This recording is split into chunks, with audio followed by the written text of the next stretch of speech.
Hechos capítulo 13, versículos del 1 al 12. El comienzo de la obra misionera.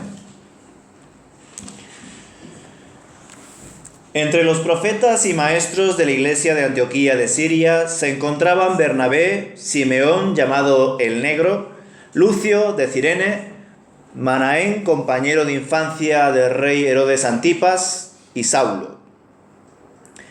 Cierto día, mientras estos hombres adoraban al Señor y ayunaban al Espíritu Santo, dijo: designen a Bernabé y a Saulo para el trabajo especial al cual los he llamado.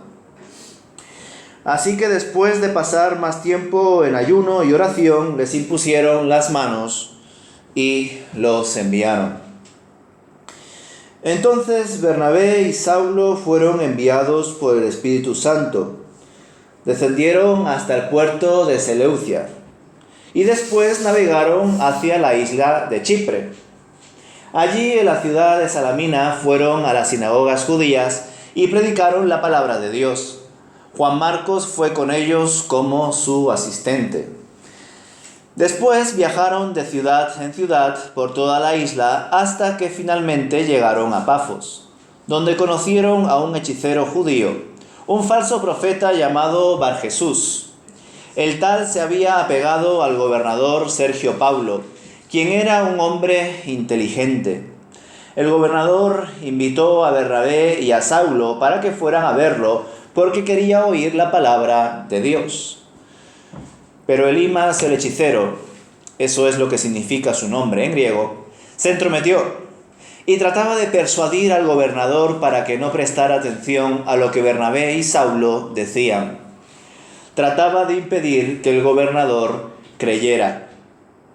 Saulo, también conocido como Pablo, fue lleno del Espíritu Santo y miró al hechicero a los ojos.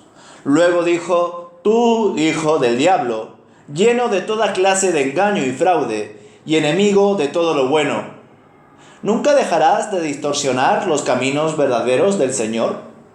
Ahora mira, el Señor ha puesto su mano de castigo sobre ti y quedarás ciego.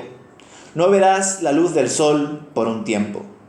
Al instante, neblina y oscuridad cubrieron los ojos del hombre, y comenzó a andar a tientas, mientras suplicaba que alguien lo tomara de la mano y lo guiara. Cuando el gobernador vio lo que había sucedido, se convirtió, pues quedó asombrado de la enseñanza acerca del Señor. Hasta aquí, hermanos, vamos a leer la palabra de Dios.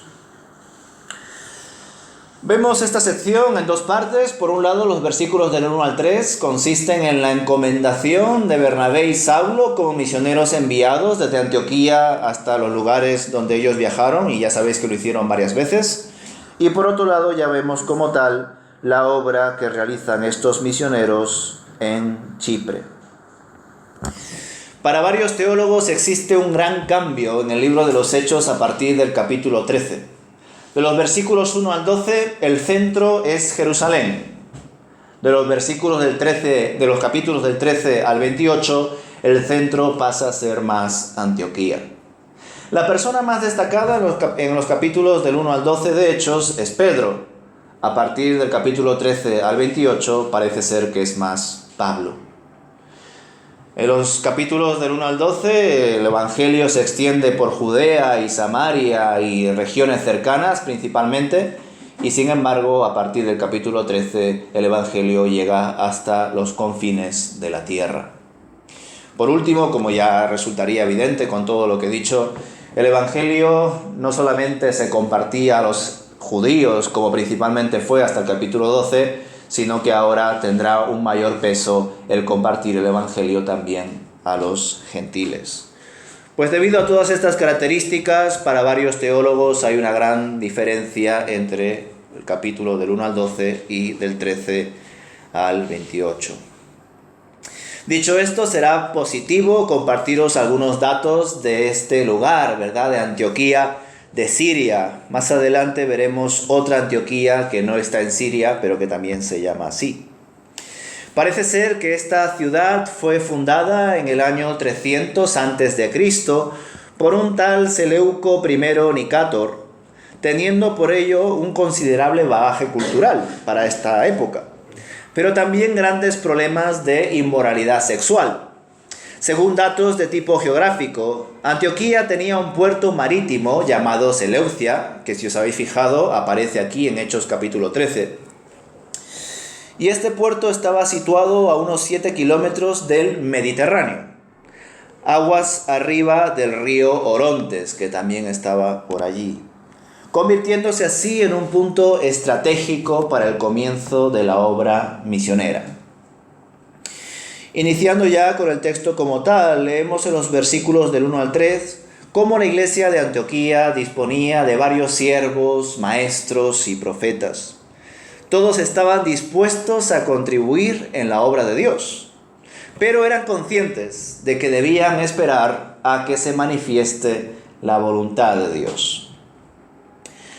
Qué bueno, ¿verdad? Ya que, aunque esta idea os lo he comentado varias veces, qué bueno que personas como estas, capacitadas y con deseos de servir, no se hayan precipitado en iniciar la obra misionera por su cuenta, sino que supieron esperar, ayunando y orando, para que sea el Señor quien indique qué es lo que hay que hacer y quiénes lo tienen que hacer. Yo sé que para nosotros hoy, debido a las experiencias que tenemos, resulta un tanto difícil tener esta relación con Dios y esta sensibilidad, esta comunicación, ¿verdad? Que sea Él quien nos diga quiénes nos deben de guiar en la iglesia, quiénes deben de ser los pastores, quiénes deben de ser los diáconos, quiénes deben de ser los líderes de escuela bíblica, de alabanza y de otros ministerios que se desarrollan en la iglesia, ¿verdad? Como evangelización y obra social. Yo sé que a veces resulta algo complicado para nosotros porque da la sensación de que no hay esa misma comunicación que en estos tiempos. Pero yo pienso que sí, que Dios sí está dispuesto a comunicar quiénes deben estar guiando a la iglesia. Y entiendo que esa comunicación la da el Espíritu Santo. Y se la da a aquellos que tienen el Espíritu Santo, es decir, los que conforman la iglesia. Y claro, aquí entra la discusión de qué es la iglesia, ¿verdad? ¿La iglesia es el lugar donde va la gente? ¿La iglesia es solamente los que son miembros? ¿La iglesia es solamente los que han nacido de nuevo? Pues verdaderamente es lo tercero. Aunque en la práctica nos movemos como que la iglesia son todos los que se reúnen habitualmente, y algunas iglesias entienden que la iglesia solamente es el resultado de los miembros. Ciertamente la iglesia de Dios es solamente aquellos que tienen el Espíritu, aquellos que han nacido de nuevo. Qué bueno, hermanos, que estas personas que estaban capacitadas, estaban dispuestas, habían esperado a que sea Dios quien diga qué había que hacer. Vemos en el texto que habían 5 hombres, concretamente, que estaban esperando en el Señor, adorándole y pasando un tiempo de ayuno y devoción. En un momento determinado, el Espíritu del Señor decide comunicarse con ellos y les revela que los elegidos de estos 5 solamente serán 2, Bernabé y Saulo. Y tras pasar otro tiempo más de ayuno y oración, los hermanos le impusieron las manos y los dejaron marchar. Esto también es positivo para nosotros, hermanos. Recordad que los 5 estaban dispuestos a ir, a viajar, pero no fueron los 5. Hoy en día, quizás, si tuviésemos la oportunidad de elegir a 5 personas para que sean los 5 pastores de esta iglesia, qué bueno sería, ¿no? 5 pastores en una iglesia. Pero si el Señor nos indica que solamente hay que elegir a 2, o a 3, o a 1, se tiene que hacer la voluntad de Dios. Nosotros podemos pensar, pero es que 5 es mejor que 3. Puede ser, desde un punto de vista humano, parece que cuanto más mejor. Pero para el Señor no funciona así. Las matemáticas de Dios son diferentes a las nuestras. Pero no solamente comprobamos esto, hermanos. Es cierto que da la sensación de que solamente estaban los 5. Pero yo entiendo que o bien la iglesia estaba allí también, reunida de algún modo, o al menos la iglesia había delegado en estas 5 personas. Al igual que la Iglesia a veces delega ciertas decisiones en el consejo, ¿verdad? Pero yo estoy seguro de que la Iglesia de Antioquía estaba a favor, estaba consciente, habían aprobado ellos también como Iglesia que Bernabé y Saulo iban a ser sus misioneros. Y ninguno de los otros tres se opusieron a ello. Al menos así no lo recoge Lucas, ¿verdad? Ninguno dijeron, no, yo también quiero ir. Ninguno dijo, no, a mí el Señor también me ha dicho que vaya. No, los 5 entendieron que el Espíritu dijo Bernabé y Saulo, no los demás. Y tras esto son encomendados. Ya sabéis que esto es importante, ¿verdad? Orar. Si incluso oramos por aquellos que viajan a sus países, pues cuánto más orar por aquellos que viajan a otros lugares y además como misioneros, como personas enviadas a predicar el Evangelio, a capacitar personas para que se queden allí pastoreando a aquellas personas que se han convertido y continuar con su viaje y luego dar cuentas de ello. Y a partir de los versículos del 4 al 12 vemos cómo se realiza esta obra en Chipre. Saulo y Bernabé fueron guiados por el Espíritu, nos enseña el texto. Porque claro, hasta ahora hemos tratado el asunto de quiénes son los que van y cuándo van. Sabemos que solamente Bernabé y Saulo, y justo en ese momento, tras imponer las manos, orar por ellos y dejar que se vayan. Pero ahora la pregunta es, ¿y a dónde vamos? Y además, más ahora, porque hoy en día muchas veces cuando las iglesias se reúnen, pues investigan qué pueblos de España no tienen presencia cristiana. Vamos a enviar allí a hermanos, a pastores, a misioneros para que prediquen y para que ahí se pueda fundar una iglesia y así de esa forma haya presencia cristiana y se pueda compartir mejor el Evangelio. Pero aquí, hermanos, tenían prácticamente todo el mundo para evangelizar. Podrían haber ido primero a Galacia, podrían haber ido a Éfeso, podrían haber ido a Corinto, pero decidieron ir a Chipre. ¿Y lo decidieron ellos? No, fue el Espíritu Santo quienes les indicó a ellos que debían ir a Chipre. Y Chipre era y es una isla, así que el viaje iba a estar complicado. Iban a empezar fuerte, Bernabé y Saulo, pero así lo hicieron porque así les guió el Espíritu Santo. Bajaron al puerto de Antioquía, que ya os he dicho que se llama Seleucia, y de allí navegaron a Chipre, llegando concretamente a una ciudad llamada Salamina, que parece ser que es la ciudad más grande de Chipre y con mayor población judía. Vemos cómo el Señor, bailando fino, iba guiando a sus siervos. Dicha ciudad se encontraba a unos 200 kilómetros al suroeste de Antioquía. Este fue el viaje que tomó Bernabé y Saulo.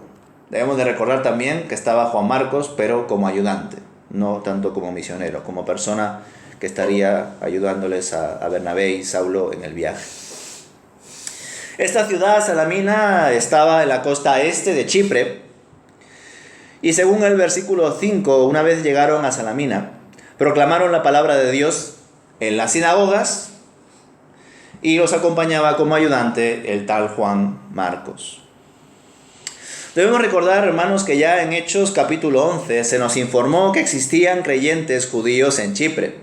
De hecho, gracias a estos chipriotas y también a los cirenenses, tal y como lo leemos ahí en Hechos 11, la palabra de Dios llegó a Antioquía. Y la palabra de Dios se extendía tanto y la gente se convertía tanto que en un momento dado Bernabé tuvo que ir a Antioquía. Y una vez ahí fortaleció a los hermanos, a los discípulos, recogió a Saulo que estaba en Tarso y creció tanto la iglesia en Antioquía que ahí fue cuando por primera vez se les llamó a los discípulos de Jesús cristianos, ¿verdad? Así que como tal, en Chipre ya existirían creyentes, pero Bernabé y Saulo fueron allí para extender más aún el Evangelio en esta isla. Dicho esto, vemos que a partir del versículo 6, Bernabé, Pablo y Juan Marcos continuaban predicando por otras ciudades de la isla de Chipre. Salamina estaba al este. Según el arqueólogo Unger, esta isla era la tercera más grande del Mediterráneo, con una longitud de 237 kilómetros por 23 a 32 kilómetros de ancho. Su historia cultural pagana era muy antigua y tenían una gran devoción por la diosa Afrodita. Bien, tras visitar la ciudad más grande de Chipre, que como he dicho es Salamina, los misioneros deciden atravesar toda la isla hasta llegar a Pafos, que está al oeste. Y una vez allí conocieron a un judío, mago y falso profeta que tenía como nombre Bar Jesús. Esta persona acompañaba al gobernador Sergio Pablo, sirviéndole probablemente como asesor o consejero. El texto destaca que el gobernador era un hombre inteligente, lo cual me llama la atención, pues lo presentan bajo las influencias de un falso profeta. Así que o bien muy inteligente no era, o la inteligencia no te salva de las influencias del maligno. Me inclino por lo segundo. Podemos deducir, tras lo expresado en el versículo 7, que este gobernador, Sergio Pablo, habría escuchado ya algunas noticias relacionadas con la labor de Saulo y Bernabé. Y es por ello por lo cual decide escuchar a estos hombres. Él quería escuchar qué palabra de Dios habían traído a la isla. No obstante, el falso profeta Bar Jesús, también conocido como Elimas en griego, intentaba hacer lo posible para que el gobernador no escuche a Saulo y a Bernabé. Debido a toda esta oposición, Saulo, el cual también es llamado Pablo, lleno del Espíritu Santo, fijó sus ojos en Elimas para exhortarle por ser un hombre del diablo.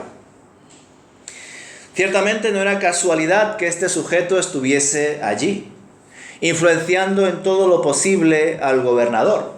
Pues según ciertos datos, Pafos era el centro del culto a Afrodita, una diosa griega que representaba la belleza, la sensualidad y el amor en un sentido erótico, pornográfico. Vemos que el Señor, a través de su siervo Pablo, decide castigar con una ceguera al falso profeta Elimas. Y este hombre manifiesta su situación pidiendo ayuda al ver que se había quedado ciego tras las palabras de Pablo.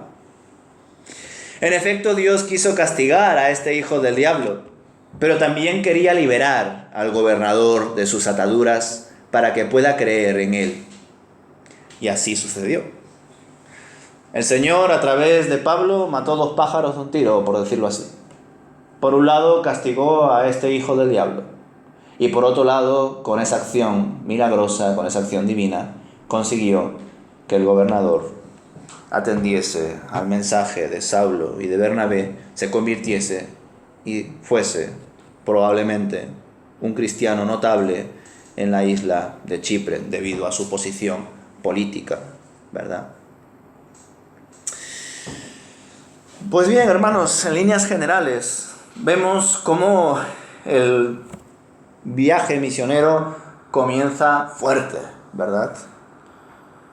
Realizan un viaje a una isla donde se realiza un gran culto a esta diosa griega llamada Afrodita, y en medio de ese lugar se encuentran a un falso profeta, probablemente un siervo de Satanás, es decir, probablemente una persona ocultista que estaba haciendo todo lo posible para que el gobernador hiciese lo que él quería, en definitiva lo que el enemigo quería.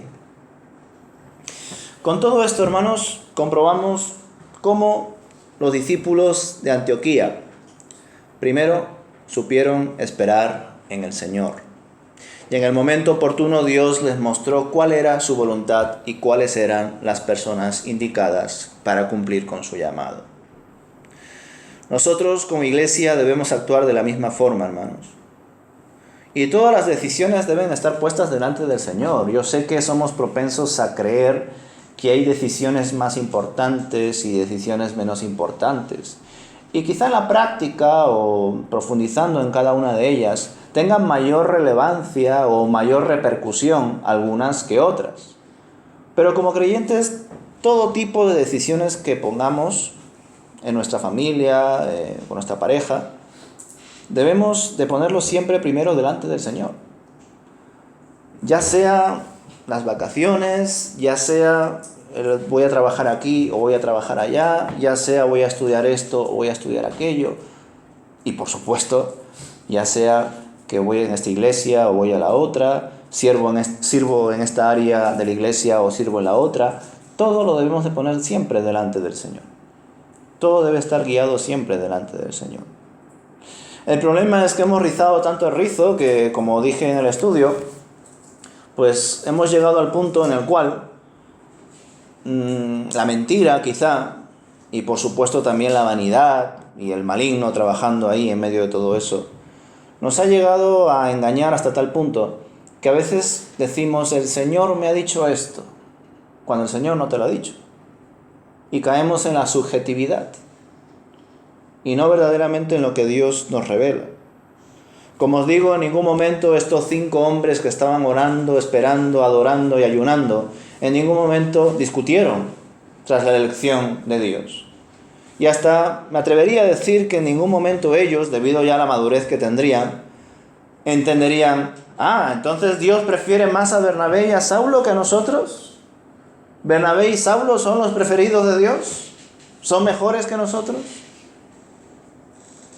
Pues cuando se adquiere una madurez en el Señor, se entiende que no hay labor menos honrosa o más honrosa, que es tan importante servir predicando, servir ayudando a las mesas, servir en la alabanza o en lo que sea, porque todo lo que se hace es para el Señor.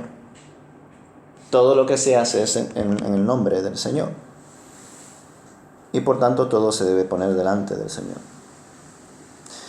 Vemos también en estas conclusiones que os estoy dando para concluir con el mensaje, cómo tuvo un gran papel la iglesia de Antioquía para el desarrollo de las misiones. Y también con esto, hermanos, con este inicio del capítulo 13 de Hechos, comenzamos a percibir cómo las iglesias poseían sus propias sensibilidades y énfasis. Y esto lo iremos desarrollando conforme nos detengamos en otras comunidades, como la de Filipos, la de Éfeso, la de Corinto, la de Berea, etcétera, etcétera, etcétera. Por eso algunos comentaristas entienden que hablar de la iglesia primitiva, en el sentido en el que a veces se habla, es un error, porque, aunque por supuesto la iglesia de Dios es una, cuando leemos el libro de los Hechos nos damos cuenta de que hay varias iglesias.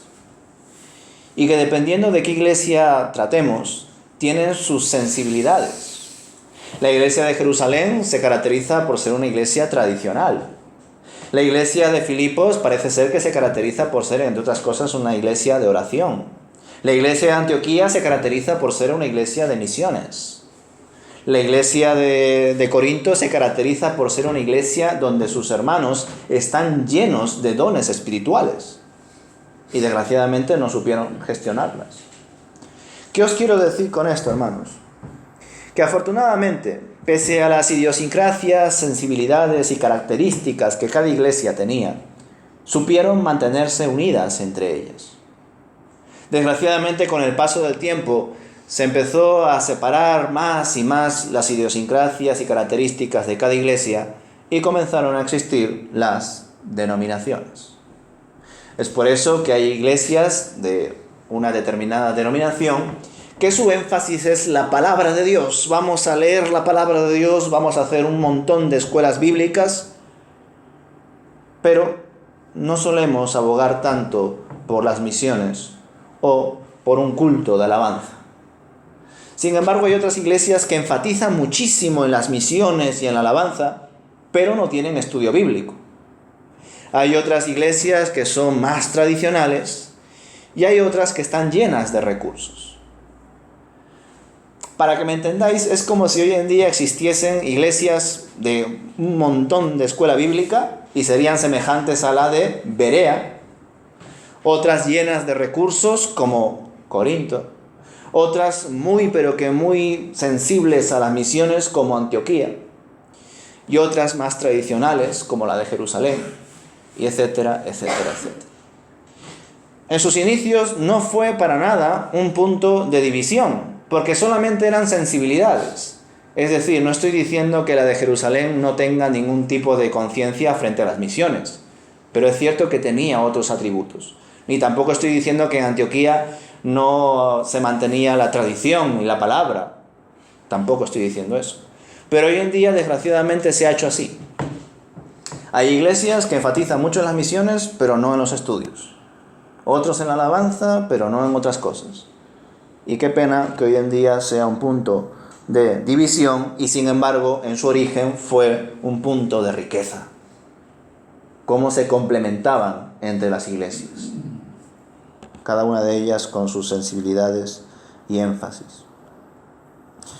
Por otro lado, vemos cómo se empieza a mostrar esa metodología clásica de la exposición del Evangelio, la cual ya la conocéis. Primero a los judíos y luego a los gentiles. Cuando Pablo y sus compañeros de viaje llegaban a un lugar, lo primero que hacían era predicar el Evangelio en las sinagogas. Cuando les echaban a patadas de allí, que era lo que casi siempre pasaba, iban a predicar a los gentiles. ¿Por qué lo hacían? ¿Porque eran mejor los judíos que los gentiles? No era por eso. Era porque Pablo, como judío, se sentía deudor de la sangre de otros judíos que, como él, en otro tiempo rechazaron a Jesús, pero que él, por la gracia de Dios, lo recibió. Dime, Anita. ¿Y a los gentiles que lo hacían en la calle? Uh-huh. A veces, si fuese un gentil prosélito, pues en las sinagogas también, pero casi siempre en las calles. Esa metodología ya la vemos en Chipre, pero la veremos mucho más conforme vayamos leyendo los capítulos de Hechos. Y no solamente eso, no solamente entendamos que la metodología se reduce a primero los judíos y los gentiles, sino que también la metodología misionera de Pablo y sus compañeros se caracterizó por exponer el Evangelio a las personas más humildes, más pobres, más sencillas de la ciudad que llegasen a visitar, pero también a los líderes religiosos y políticos. Pablo predicaba a todo el mundo, y lo vemos ya desde el principio. Predicaba en sinagogas y en las calles, pero también llegó a predicar al gobernador de Pafos. También con todo esto, hermanos, con todo lo que hemos leído hasta el versículo 12, reflexionamos en cómo la luz se hace notar de forma más especial, más característica, en lugares y personas donde reinaba antes la oscuridad. En efecto, el maligno intenta por todos los medios gobernar este mundo. El Dios de este siglo es el diablo. El Dios de este mundo es Satanás. Y por supuesto, el maligno va a tener más afinidad, va a tener el punto de mira más claro en los políticos, en los líderes de este mundo. Porque cuando él llega a afectarlos, llega a influenciarlos, consigue que esa persona le haga el trabajo. Así que de esa forma, con esa estrategia, el maligno consigue afectar más a las personas que todavía no conocen a Dios. E incluso llega a afectar a las personas que conocen a Dios, pero que todavía no han trabajado en el conocimiento, en la santidad y en todos los asuntos que Dios nos encomienda realizar como creyentes.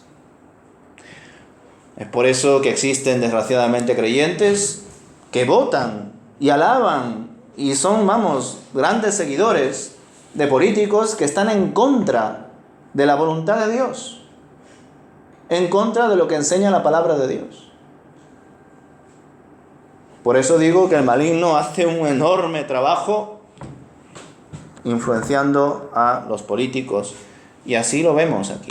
Por supuesto, el maligno no llega a influenciar a todos los políticos, pero sí a una buena parte. Al igual como lo hace aquí con este procurador. De hecho, ¿qué pensáis? ¿Creéis que hay algún Bar Jesús o Elimas detrás del presidente o detrás del político tal o del político cual? Es posible. Es posible, ¿verdad? Es posible. Si lo hizo con este gobernador llamado Sergio Paulo, ¿por qué no hacerlo con los que gobiernan el mundo? Sería absurdo que no lo haga. Pero ¿creéis, hermanos, que el maligno solamente está detrás de los grandes personajes de la historia? ¿O creéis que también al maligno le interesa visitar las iglesias? Le interesa cualquier alma que él pueda alejar de Dios. Me acuerdo como una vez un misionero nos compartió en la facultad la importancia de que, por supuesto, como iglesia estemos unidos en el Espíritu del Señor, pero que también como iglesia nos cuidemos de los posibles lobos que pueden aparecer en la iglesia. De hecho, nos contó que existía un matrimonio que visitaba una iglesia y otra, y parece ser que este matrimonio era un matrimonio, vamos a decir, simpatizante con el satanismo. Y lo que hacía este matrimonio era ir a una iglesia, llevarse bien con la gente, saludar a los pastores, pero luego hablar con los hermanos, decirles cosas, empezar a llevarles a su terreno, empezar a decirles: parece que lo que dijo el pastor la otra vez, o lo que dijo el otro predicador, yo no lo veo así. Te lo voy a mostrar de otra forma. Son personas que evidentemente sirven al diablo y que van a las iglesias para dividir a la iglesia.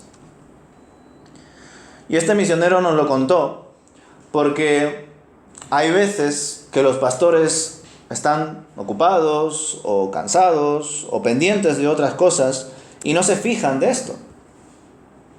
Y desgraciadamente muchas veces estas iglesias piensan que de eso solamente se tiene que encargar el pastor, que es un gran problema. El rebaño se debe cuidar entre todos. El pastor tiene más responsabilidades. El pastor tiene que dar cuentas por esas almas. Pero todos somos una iglesia unida y todos nos debemos de proteger. Desde el más grande hasta el más pequeño. Somos una comunidad. Y gracias a que en una de estas ocasiones uno de los pastores se dieron cuenta de que habían comportamientos particulares. Como que estas parejas, este matrimonio concretamente, no hablaba casi nunca con ciertos hermanos, pero sin embargo con otros estaba hablando todo el tiempo. Y les decía ideas muy particulares. Y en un momento dado uno de esos pastores decidió hablar con esas personas para saber de dónde venían, si eran creyentes, dónde se habían bautizado, cómo se habían convertido. Y hablando con otros pastores se dieron cuenta de que esa pareja había dividido una iglesia que estaba en otro lugar y que estaban en esta iglesia ahora a punto de dividir la iglesia. Estas cosas existen, hermanos. Y es por eso que nosotros debemos enfatizar en el conocimiento de la palabra de Dios. Es por eso que nosotros debemos atender lo que el Espíritu del Señor nos enseña como comunidad. Por supuesto, aquí estamos hablando de personas que están haciendo mal a sabiendas, pero también es cierto que existen personas en la iglesia que hacen mal de forma inconsciente. Personas que evidentemente tienen muchas cosas en su vida, tienen muchos quehaceres, y hay veces que algunos caen en ideas, reuniones, lecturas, que les llevan a alejarse del cristianismo, o peor aún, mezclar el cristianismo con otras ideas que pertenecen a otras religiones o a otros movimientos que no tienen nada que ver con la fe en Cristo Jesús. Y claro, a veces esas personas descubren paz en esas frases, en esas ideologías, en esas pseudo religiones. Hay veces que esas personas descubren una forma de sentirse mejor o hasta incluso llegan a creer que gracias a esas prácticas o esas lecturas o esas actividades han conseguido mejorar en su salud o en sus emociones, etcétera, etcétera. Y claro, como ellos se han sentido mejor por ello, lo comparten con algunos hermanos de la iglesia que están pasando por una situación difícil y de forma inconsciente están metiendo herejías dentro de la iglesia. Y eso ha pasado y está pasando y va a pasar. Y es por eso que como iglesia nos debemos de cuidar. Recordad, este hombre, Sergio Paulo, no llegó a ser gobernador de un día a otro. Seguramente habrá tenido que formarse, habrá tenido que trabajar para ello. Y aparte, que es lo que más me llama la atención, y ya lo dije en su momento, el texto dice que era un hombre inteligente. Pocas veces el texto dice eso de una persona. Dice, este gobernador era un hombre inteligente, pero estaba bajo las ataduras de este hombre que parece ser que era un hechicero, un falso profeta, un ocultista diabólico. Así que muchas veces la inteligencia no es suficiente para discernir estos problemas espirituales. Y hoy en día probablemente existirán, como he dicho, Barjesús o Elimas, que estén detrás de políticos, de personas que lideren los países en muchos sentidos, pero también intentarán estar detrás de las ovejas más débiles, más sensibles, recién nacidas, intentando causar el daño posible, el mayor daño posible. Y por tanto debemos estar atentos, hermanos. Ya con Jesús lo vemos claramente cómo la misión de Cristo fue exponer el Evangelio y luchar contra el maligno. Porque se manifiesta de forma natural, hermanos. Como lo he dicho, cuando la luz se acerca a un lugar o a una persona que antes ha reinado en la oscuridad, la luz se hace más notoria. Por eso cuando Jesús se iba acercando a diferentes regiones de Galilea, de Jerusalén, de alrededores de Judea y de Samaria, muchas veces se manifestaban demonios. Y Jesús debía administrar esas situaciones. Algunos comentaristas creen que solamente eso pasó con Jesús. Parece que no han leído textos como este, Hechos capítulo 13. Por otro lado, ya sabéis que aunque suene algo un poco duro, este hombre, Barjesús, era consciente de que era hijo del diablo. Pero debemos de recordar que toda persona que no es hijo de Dios es hijo del diablo. Toda persona que no es hijo de Dios está bajo las ataduras, bajo las cadenas, bajo los engaños, bajo las artimañas del diablo. Y dentro de ese grupo, evidentemente, hay personas que son conscientes de esa situación, pero desgraciadamente son tan engañadas que sirven a aquel que les encadena. Y con esos hay que tener mucho cuidado. Pero con nosotros también, por supuesto. Ya sea de forma consciente o inconsciente, allá afuera y quizá aquí adentro, pueden existir o existen personas que quieran hacernos daño, consciente o inconscientemente. Y como iglesia debemos estar unidos para ello, hermanos. Porque aquí vemos una situación de conflicto espiritual ante un evento misionero. Pero estas cosas también pueden pasar en la iglesia local. Y cuando enfatizamos en la misión, muchas veces descuidamos la iglesia local. Y a veces cuando enfatizamos mucho en cuidar la iglesia local, nos olvidamos de las misiones. Y tiene que haber un equilibrio. Debemos de crecer y cuidarnos como iglesia local, fortalecernos en todo, orar por todos y poco a poco ir contribuyendo en las misiones. Qué bueno, hermanos, que la obra misionera haya comenzado así, porque nos da muchos principios, muchos puntos a tener en cuenta y para aplicar en nuestra vida.